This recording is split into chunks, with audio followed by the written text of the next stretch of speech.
Andrew and Courtney Simpson, though childless, were happy in their marriage for over 10 years. Having children was something they both wanted, but they waited until they were secure in their careers and could financially support a family on a single income. Both of them were in their 30s and were successful lawyers. Drew was a civil litigation attorney, while Court specialized in contract law for a well-known local firm in their hometown. They finally reached a financial level that allowed them to attend their first national convention of the American Bar Association. This was something they had both eagerly anticipated. During the long drive to the hotel headquarters, where they had booked a table for the event, their main conversation topic was about having a child. They both agreed that the time had come, but Court confessed that she was anxious about the prospect. It was at the board of directors reception on Wednesday evening that everything fell apart. The evening started well, with both enjoying the atmosphere and the company of their fellow lawyers. It was late in the evening, after the official part of the reception had ended, and there was more drinking, dancing, and loud conversations, when Drew noticed that Court was in a playful mood. This was definitely not a bad thing, as it always led to a marathon sex session at the end of the night. Courtney was a beautiful woman with a lively character, though somewhat cunning and always flirtatious. Tonight was no exception. Drew, on the other hand, was more calm and reserved. This was very unusual for a litigation attorney. At social gatherings, Drew typically blended into the background. He genuinely enjoyed watching people and observing how they interacted. If someone started a conversation, Drew would immediately participate actively. He simply rarely initiated conversations with people he didn't know. When his wife ordered her fourth mojito of the evening, Drew ran his hand along the inside of her stocking-clad thigh. He felt the warmth she radiated with his fingers. That evening, he had spent an excessive amount of time on the dance floor with numerous partners and eagerly anticipated returning to their hotel room. When Drew finally got to what he often called his property, he realized that there was nothing left on her. His eyes lit up when he met the dark green eyes of his wife. There was that smoky, sensual look in her eyes, and he was ready to take her right there in the club.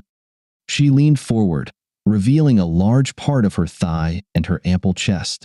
She let out a low, approving whisper and purred, "I want to have fun tonight, darling," without breaking eye contact.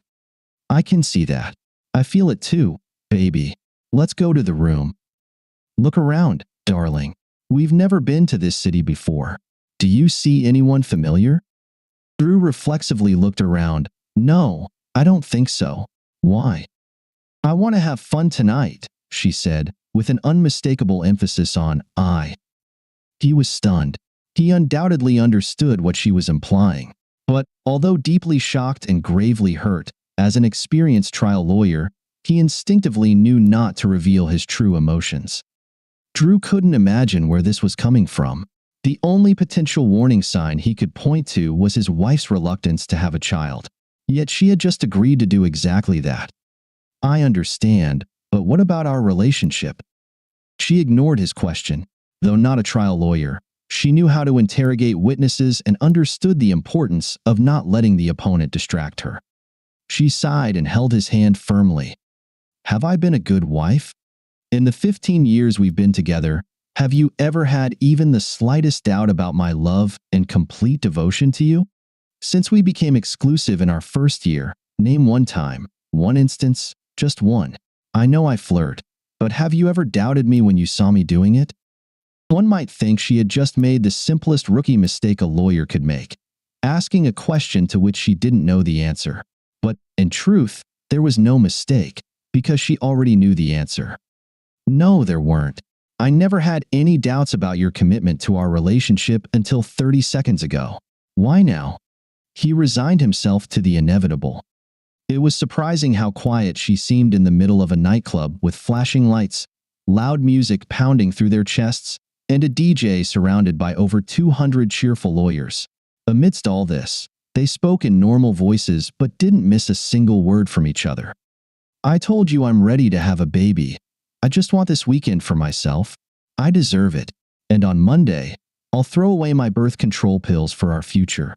She pushed his hand away, leaned back in her chair, and crossed her arms over her chest, emphasizing her ample cleavage and signaling that the conversation was over. "I understand. Have you already chosen someone? He, of course, already knew the answer to his question. Yes, she replied quietly but firmly. All right, one last question. What compensation are you willing to pay? What compensation? Don't play dumb with me. You're a contract lawyer. You know what compensation is. What are you offering for my consideration? What price are you willing to pay? Now he was close to losing control. He was stunned at how quickly his life was falling apart. Darling, the only price we're talking about here is your ego. I know that by doing this, I will hurt you, and I will spend the next 30 years making up for it. This has nothing to do with what we have. It's Wednesday evening, and we don't have to leave until Saturday morning. I'll return to our hotel room on Friday evening, and we can start working on having a baby. Everything will be fine. It was over. 15 years together, more than 10 years of marriage. The end of our family that will never be. No children's laughter, no birthday parties, no first days of school, graduations, brides, or grandchildren bouncing on our knees. She had just admitted to deliberately hurting her husband. Premeditated harm, if you will, and she didn't even flinch. For some reason, it didn't matter to her. All right, I'm going to bed. I don't know when I'll see you. He turned and walked away without looking back. He heard her calling after him, but he no longer cared what she had to say. Well, that went better than I expected, Courtney thought to herself smugly. What was that I don't know when I'll see you? She didn't think about it any longer and focused her attention on her target. She looked him in the eye and smiled seductively. She stood up and sidled over to him. She couldn't remember his name, but she remembered how he had pressed his aroused body against her thigh when they had recently danced some dirty dances. The incredible truth was that until that very moment when she felt this man against her leg, she had never considered being unfaithful to Drew. She suddenly made a decision that would break her life, something she simply couldn't fathom. Drew didn't know how he managed to get back to the room. He vaguely remembered someone asking if he was okay while he was in the elevator, but his head was spinning, and he was in mild shock from what had happened. Everything seemed so unreal. Just moments ago, he was fantasizing about the beautiful love he and Court would have, and the next minute, his marriage was over. He wasn't sure how long he sat on the edge of the bed, staring at the wall, but eventually, a plan formed. He knew what he had to do and forced himself to move forward. Home was only 3.5 hours away, but Drew knew he had a couple of days to get everything done. He realized that for Courtney, he wouldn't exist for the next 48 hours. He had enough time to do what needed to be done. He understood that the first thing he needed to do in the morning was report their joint credit cards as stolen. If he was lucky, some hotel maid would find the purse Court left in the room and take it without reporting it. Drew didn't plan to touch anything his former wife had left in the room. He also thought that if the hotel maid took the purse, it would give him at least until Tuesday. The actual divorce would be simple and clean. They lived in an immaculate state. No kids, no house, no shared property. They had always kept their finances separate and contributed equally to the expenses. They earned about the same amount of money, so the divorce was the easiest part. Starting over was significantly harder. Drew quickly packed his suitcase and was ready to walk out the door. He paused for a moment, considering whether to leave her a note, but then he changed his mind, stepped into the hallway, and headed towards the elevator. The sound of the automatic door closing echoed down the corridor, signaling that he was closing the door on his previous life. On the way to the lobby, a thought struck him, and he stopped at the front desk to check if everything was in order. My wife is in the car. We have an emergency at home, and we need to leave immediately. We left the keys in the room. He watched as the officious clerk pressed a couple of keys, and he realized the cards were deactivated. He couldn't help but smile slightly as he walked outside, knowing how much trouble Courtney would face in a couple of days. 7 years later, Drew sat in a hotel restaurant, sipping iced tea, and waited for his food to arrive. The seminar had been really interesting, promising to be a valuable learning experience that would help him in his family law practice. He noticed that the date on the newspaper someone had left on the worn vinyl seat was almost 7 years to the day since his final divorce. Wow, time flies. At first, he didn't realize he had said it out loud, and slightly embarrassed, He looked around to see if anyone had heard him. He hadn't thought about Courtney in a long time. Although his divorce was relatively simple, the experience made him realize how unfair the so-called no-fault system could be to the party that was wronged. Honestly, while the system existed because some people couldn't handle their own problems, behaving like children and trying to create chaos for the other party, it had to intervene and sort things out for them. These were the cases where the old axiom, "nobody wins in a divorce," truly held true. In any case, it was the motivation Drew needed to switch his specialty to family law. The truth, as he discovered, was that most divorces nowadays happened simply because both parties had made up their minds. There were few disputes, and both sides worked to resolve their situation as quickly and painlessly as possible. He handled any case that came his way. Still, he really enjoyed dealing with the relatively rare cases involving infidelity, where he suspected that the spouse of his client was trying to tighten the screws on his client. His thoughts were abruptly interrupted by a voice he still recognized. "Hi, Drew, how are you?" He looked up and, incredibly, saw her. He couldn't have been more shocked if he had been hit with a cattle prod. "Hey, Court, believe it or not, I was just thinking about you. What are you doing at a family law seminar?" "I'm not attending. I'm here on another matter. May I sit down?" "Of course, I'm sorry." He gestured for her to sit. "I'm really shocked to see you, so you'll have to forgive my manners." "Wow. I really don't know what to say." She sat up straight and spoke in an angry tone. "You never even talked to me, Drew. You never responded to any of my attempts to contact you. You never said a word to anyone in my family again, including my mother, who, as you know, adored you. You didn't even show up at any of the hearings. You just left. I had nothing to say to you. 15 years together, and you couldn't even say go to hell before you ran away?" I walked up to our porch that Monday evening and was served divorce papers before I could even get in the door. When I finally got inside, there wasn't a single thing in the apartment that reminded me of you or our marriage. "I see. You destroyed our marriage with an incredibly selfish act, and I'm the bad guy? If that's all you have to say, just leave me the hell alone." "Drew, I'm really sorry.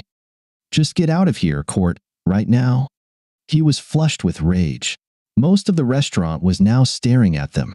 She stood up and stumbled away in tears. At that moment, a whirlwind hit Drew. It was the chattering twin sisters and their younger sibling. They piled onto him at full speed, as they usually did. His wife was walking right behind them. She was laughing and smiling, but her smile quickly vanished when she saw his face. Her gaze darted to the rapidly retreating figure of Courtney. That was her, wasn't it, Drew? He could only nod his head, as he was occupied with the 3 children. Without saying another word, his wife, Celia, quickly ran after Courtney. Drew watched as she caught up with Courtney. They began a conversation that ended with Celia helping Courtney to sit down. They must have talked for at least 10 minutes. It looked like they exchanged contact information, then Celia hugged Courtney, and they parted ways. Celia returned to the table and grabbed their youngest so that Drew could corral the twins into a corner. Drew's eyes and mouth were wide open when Celia sat back down. "She's coming to our home in a couple of weeks, and you two will talk. I mean, really talk. Don't say anything, just nod if you understand." Her tone left no room for argument. So, he just nodded and began fending off the 2 little monsters on his lap, who were now his life. Later that evening in their hotel room, after the 3 musketeers had fallen asleep, Celia looked at him and asked, "Is there anything you want to say or ask her?" He took a deep breath and quietly said, "For the first few years, I wanted to, but maybe my pride wouldn't let me. But now? No, I have nothing to ask, and I'm glad I didn't give her that chance back then." "What? You're joking, right? This can't be serious?" "It's very serious, Celia. If I had allowed her to talk to me back then, she might have said something that would have made me reconsider. But if that had happened, I would never have met you, and our 3 children wouldn't exist. No, I don't need to talk to her, and I have no regrets." She hugged her husband and showered him with kisses. "You know just what to say to a girl, don't you, baby? But that poor woman needs to talk to you, so the least you can do is sit and listen." "I will, But really, what's the point? All she's going to say is how sorry she is. If I ask why, she'll say she doesn't really know, and so on and so forth. But I'll do it for you, and maybe it will help her find some peace. But why should I care? Drew, be sweet right now. Maybe I can't pinpoint it for you. But wouldn't you have liked to yell at her for a few minutes after seeing her? Maybe that's what will close the past for you too. Maybe you're right, but even excluding you and the girls from the equation, I realized before I met you that my life was better without her. The divorce made me reassess my life and what was important to me. Oh, sure, I went through the usual emotional turmoil that most people experience when a marriage fails. But that failure forced me to take a hard look at myself, something I would never have done if she hadn't acted so foolishly. Drew paused to think and catch his breath. They say that the greatest successes can come from our biggest failures, and I firmly believe that to be true in my case. I'm much happier practicing family law now than I ever was practicing civil law. Sometimes I feel like I'm truly helping people. I know I don't make as much money, don't drive a Beamer, and don't live in a lakefront condo. But I'm happier than I've ever been in my life. Now, what about her? Maybe you should ask her that question? What's the point, Celia? I have no regrets about where I am right now. He paused and then continued in a voice just above a whisper. Maybe it's not true. I do have one regret. I should have talked to her mother. She was really a sweet lady. I know she loved me, and I liked her. Since both of my parents have long passed away, she was like a surrogate mother to me, and I left without saying a word to her. Celia had nothing more to say. She had hoped that somehow meeting would be as good for Drew as it would be for Courtney, but now she had doubts. Was she imposing this on Drew, and would it only serve to dredge up a past he no longer cared about? But could she stop it? As it turned out, Celia didn't have to do anything. The meeting never happened. The night before Courtney was supposed to come to town, Celia's phone rang after midnight. At that time, she always dreaded answering phone calls, fearing bad news, but she reflexively answered. On the other end was a clearly upset woman. Celia? This is Angela Jones, Courtney's mother. I need to speak with Andrew. The ringing phone had woken Drew, and Celia handed him the receiver. It's for you. Andrew, it's Angela. Courtney took her own life yesterday afternoon. This statement was followed by the sobs of someone in indescribable pain. I'm so sorry, Mom. I don't know what to say. Oh God, this is my fault. Now Drew was crying too, but he had no words. Celia, who had heard everything, clung tightly to her husband and was now openly weeping, feeling that somehow she was partly to blame as well. Andrew, it's not your fault. She had many issues, and she brought them upon herself. After the divorce, there were many things about her you didn't know. She left a sealed letter for you. I hid it from the police. No one knows about it except you and me. What do you want me to do with it, Andrew? Just keep it for now and let me think about it. Can you do that? Of course. Andrew, I need you to be with me. Can you come? I'll be there as soon as I can, Mom. I'm going to bring my whole family. I want you to meet them. I know you'll love them. I'll call you back tomorrow, and we'll make a plan. Is someone with you right now? You shouldn't be alone. Yes, my friend Joyce is staying with me. I can't wait to meet your family. I'll talk to you tomorrow, and the call ended. Courtney's memorial service was held 7 days later on a cold but clear autumn day, and as promised, Drew and his family were there. Only a few people attended the service. Despite being a very competent lawyer, Courtney had no real friends. She was cremated, and her ashes were to be scattered in the park that she and Drew often visited when they were dating. Angela said it was the happiest time of Courtney's life. The loss of her daughter by her own hand was an almost unbearable burden for Angela. However, she quickly grew to love Celia and especially the three girls. By the end of the week, the girls were calling her Grammy Angie. Angela told Drew what had happened to Courtney's life after he left. He was shocked by the revelations of risky behavior, substance abuse, and mental health issues that followed the divorce. She even explained why Courtney was in the same hotel as Drew. She had disappeared with two men she met at a nightclub and was gone for more than a week. When she returned, she had bruises on her body. According to Angela, this was not unusual. Courtney was also close to losing her partnership at work. He was astonished at how one bad, sudden decision had sent Courtney's life spiraling out of control. The night before Drew's family was to return home, he and Celia had a long conversation and came to some decisions. The next morning, Drew pulled Angela aside while Celia kept the girls occupied. "Mom, we need to talk about a couple of things. First of all, Celia and I want you to move in with us. There's nothing keeping you here anymore. You don't have to decide right away, but we want you to seriously consider it. We'd love to have you with us. If you decide to, we'll be there to help with the move. Please, think about it, okay?" "Oh dear, that's so kind of you. I promise I'll think it over carefully, but I'll miss her so much." She broke down again, and Drew held her as she tried to calm down. Once she was composed, he continued, "We need to talk about the letter. I think the best thing we can do is take the letter and throw it, unopened, into that fireplace. That letter is for you, Andrew. I know, but I'm never going to read it. If you give it to me, I'll burn it. However, I want to give you the chance to keep it. I don't know about you, but I want my memories of Courtney to remain as they were before the divorce. Your memories should also be of that time. And I'm worried that if we read the letter, we'll remember her as she became after the divorce. I don't want anything to do with that damned letter. I'm giving it to you. If you decide to read it, the only thing I ask is that you never, and I mean never, mention anything about it to me." Angela was shocked by his response, but began to understand Andrew's reasoning. She desperately wanted to remember her daughter as she was before her actions broke her life. Maybe the letter contained sincere remorse and acknowledgement of how painful her decision was, but maybe it contained only more pain. Andrew had told her about his encounter with Courtney a few weeks ago. What if Courtney had only more anger and guilt to unload on Andrew? Courtney had not been in the best mental state, especially since she had faced Andrew. Angela was torn. Thank you for being with us and listening until the end. If you found it interesting, please subscribe, give us a like, and leave your comments. And we'll see you on the Cheating Secrets channel.